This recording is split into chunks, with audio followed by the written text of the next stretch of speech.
If I told you that 90% of type 2 diabetes could vanish just by ditching certain foods from your plate, would you believe me? That's not a typo or a wild guess. It's a brutal truth I've unearthed after years of battling this silent epidemic alongside thousands of patients. We've been fed lies about genetics being the ultimate dictator of our fate.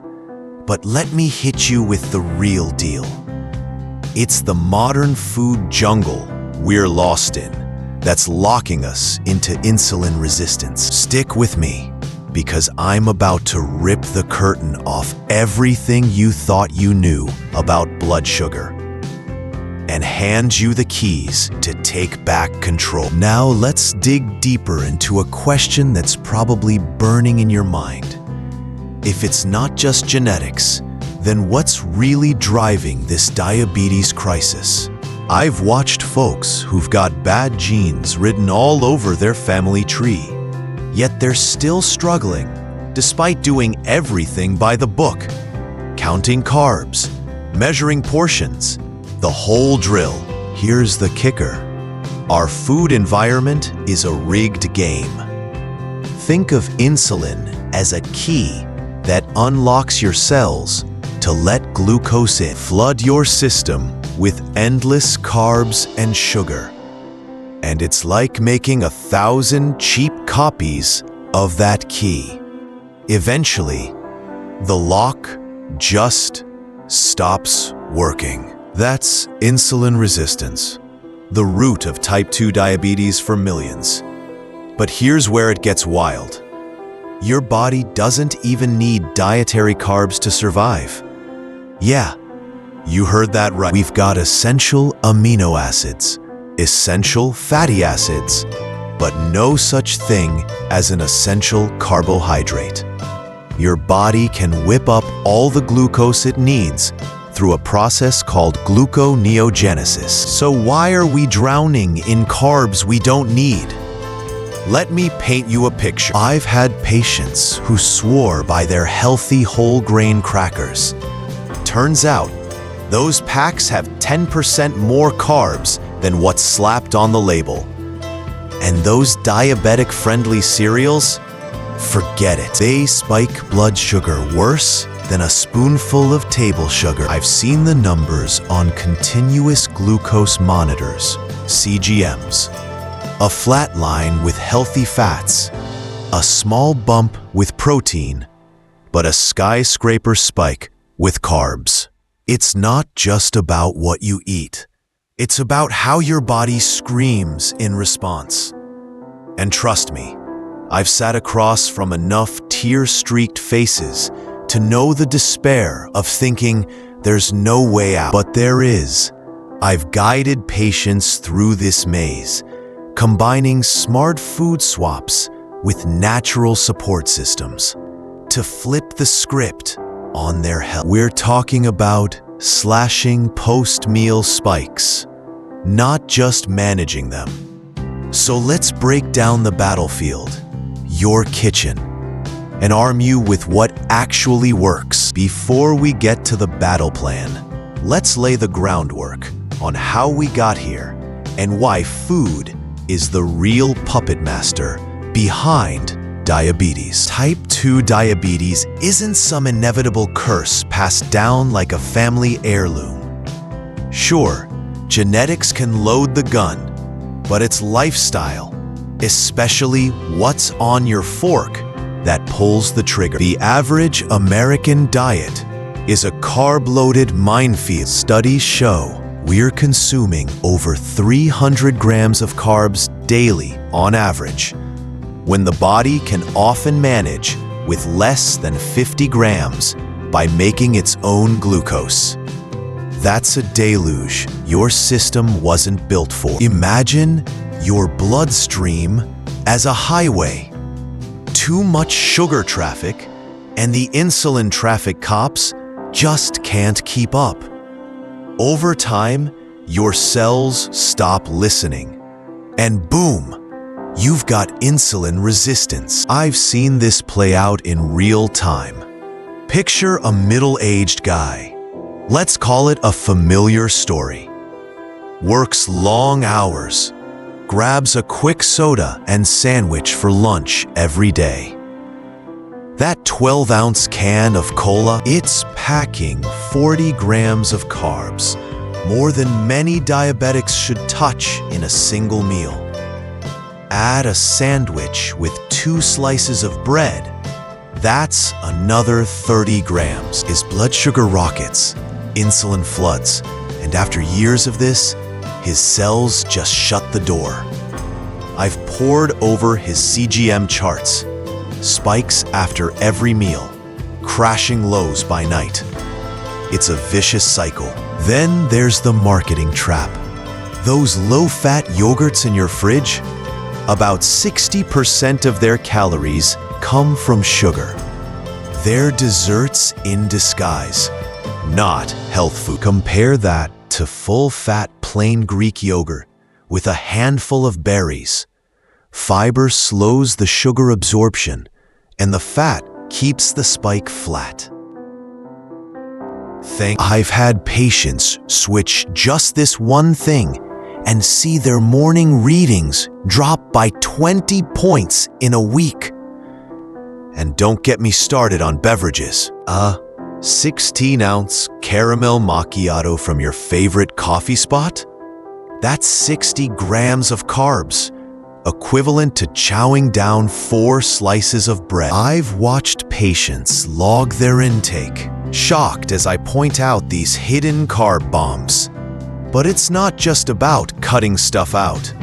It's about understanding the science of how food hits your system. Carbs cause dramatic insulin spikes, proteins a gentler rise, and healthy fats? Almost nothing. Flat as a calm sea on a CGM graph. This isn't theory.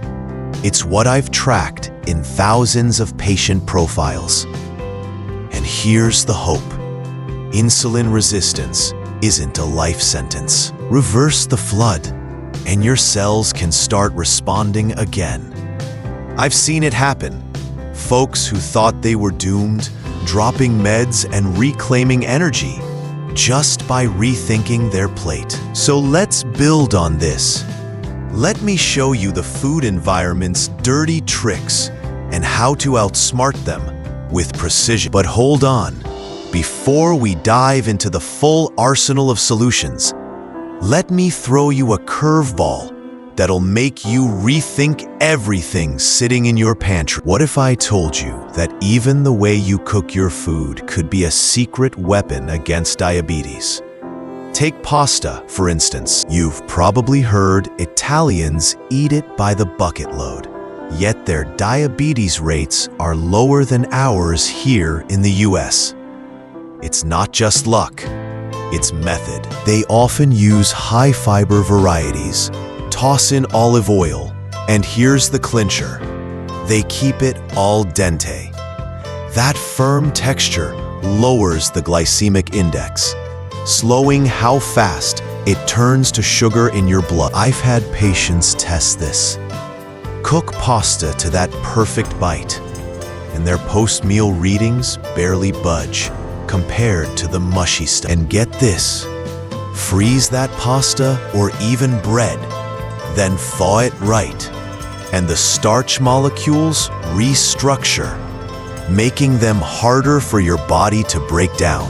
One lady I worked with, she froze her homemade bread rolls, ate them after thawing, and her CGM showed a 30% lower spike than fresh baked. She couldn't believe it.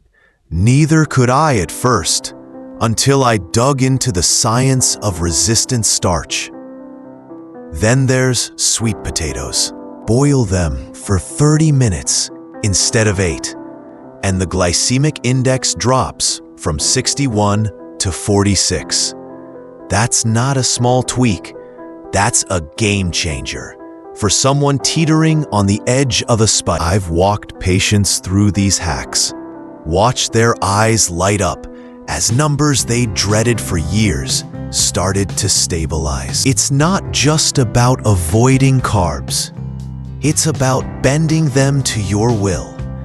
And let's talk drinks, because this is where most folks trip hard. Swap that soda for water with a squeeze of lemon, or black coffee with a splash of heavy cream.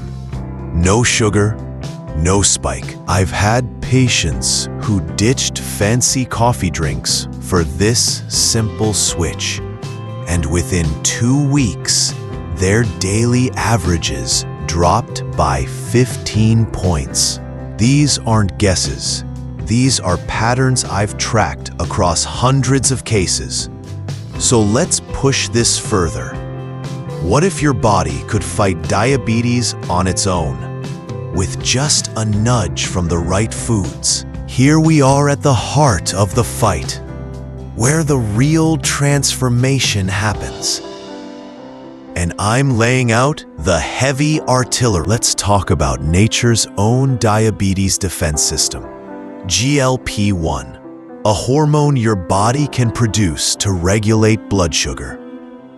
You've probably heard of pricey meds that mimic this, but guess what? You can boost your own GLP-1 naturally with the right bites.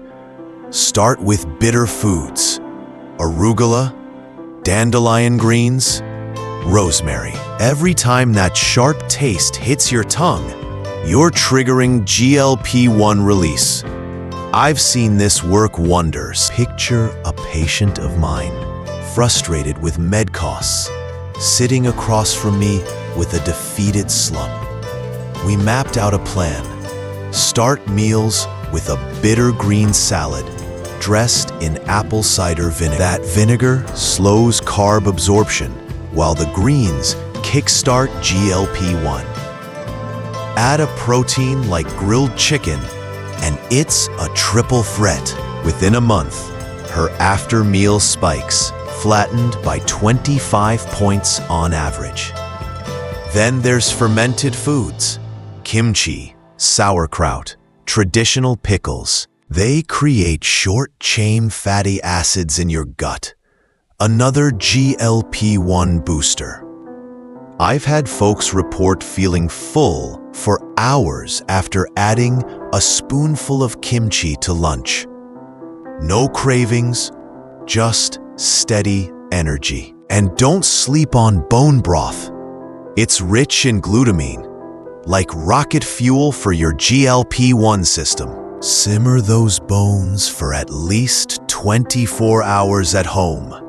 None of that store-bought shortcut stuff. And sip a cup before meals. One patient swore this ritual changed how she felt about food entirely. Her hunger signals balanced out, and her readings followed.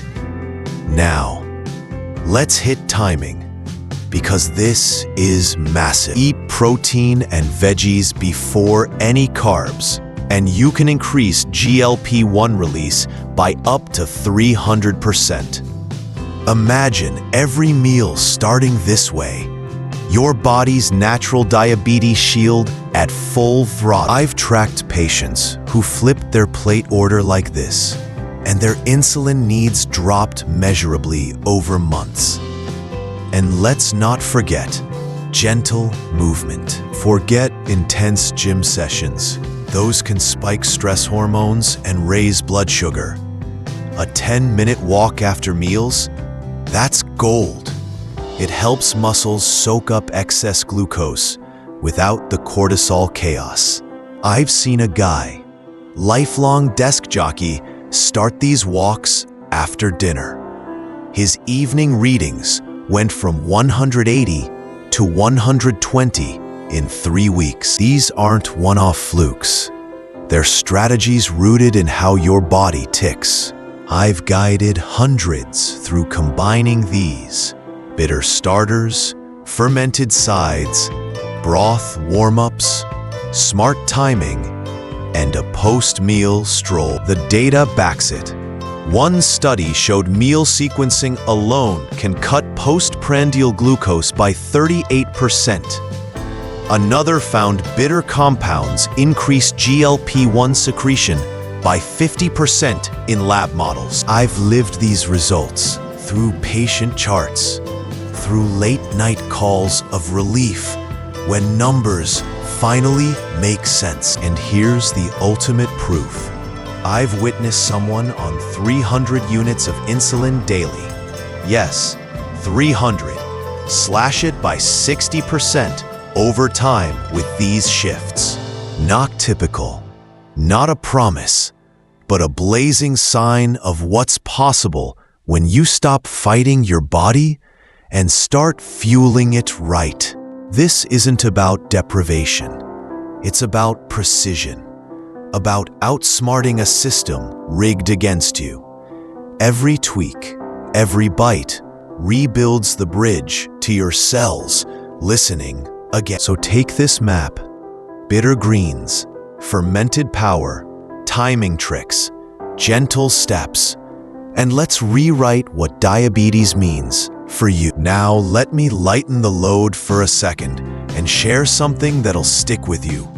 Maybe even make you chuckle through the fight. Picture this: a patient of mine, stubborn as a mule, comes in griping about how he can't give up his beloved pasta. He's Italian through and through, grew up on nonna's recipes, and the idea of ditching carbs felt like betraying his heritage. I get it. Food isn't just fuel. It's memory. It's love. So I hit him with the al dente trick and the freeze-thaw hack. He looks at me like I've lost my mind. Freezing pasta? That's sacrilege. But he tries it, cooks a batch al dente, freezes half, thaws it slow. Next visit, he's grinning ear to ear, waving his CGM printout like a victory flag. His usual post-pasta spike of 200 down to 140. He starts calling it magic ice pasta, cracking jokes about opening a frozen noodle empire. I couldn't stop laughing, but behind the humor, there's awe. This guy, who thought diabetes had stolen his roots, found a way to keep his culture on the table without the guilt or the spikes. And it's not just him. I've had a lady turn bone broth into her pre-dinner ritual, sipping it like fine wine, swearing it's better than any appetizer for killing cravings. She'd text me recipes, adding her own twists with herbs, half laughing about becoming a broth sommelier. These moments, they hit me hard. Not just the numbers dropping, but the spark in their eyes, the way they reclaim joy in eating. I've seen a mom, overwhelmed with managing her kids and her diabetes, light up when fermented pickles became her snack hack. She'd stash jars everywhere, car, purse, desk, calling them her secret superpower. Her satiety lasted hours. No more mid-afternoon crashes. These aren't just tricks. They're lifelines that weave back laughter, connection, normalcy. I've sat through enough sterile hospital rooms to know that health isn't just data. It's feeling alive again. So yeah, freeze that pasta, sip that broth, hide those pickles, and let's smirk at diabetes together. It's not about losing what you love. It's about finding a way to keep it smart. These little wins, these quirky victories, they're the fuel that keeps me pushing, keeps me believing you can rewrite your story, one bite, one laugh at a time. So here we are, at the end of this raw, real journey through the diabetes battlefield. Let me boil it down. Type 2 diabetes doesn't own you. It's not your destiny, not some unbreakable family curse. It's a fight you can win 90% of the time by outsmarting the food traps around us. Ditch the carb floods. Rethink how you cook. Tap into your body's own GLP-1 power with bitter greens and fermented bites. Time your meals right. Walk it off gently. I've seen the impossible become possible. Insulin slashed, energy reclaimed, lives rewired. Start with one change today. Maybe a cup of bone broth before dinner, or flipping your plate order. Every step counts. If you found this helpful and want to keep hearing these stories, these hard-won truths, hit that like, subscribe, and notification bell. Your support is what keeps me talking. And hey, drop a comment. What's one food hack you're gonna try first? Bitter greens, freezing pasta, or something else? I'm all ears for how it goes for you.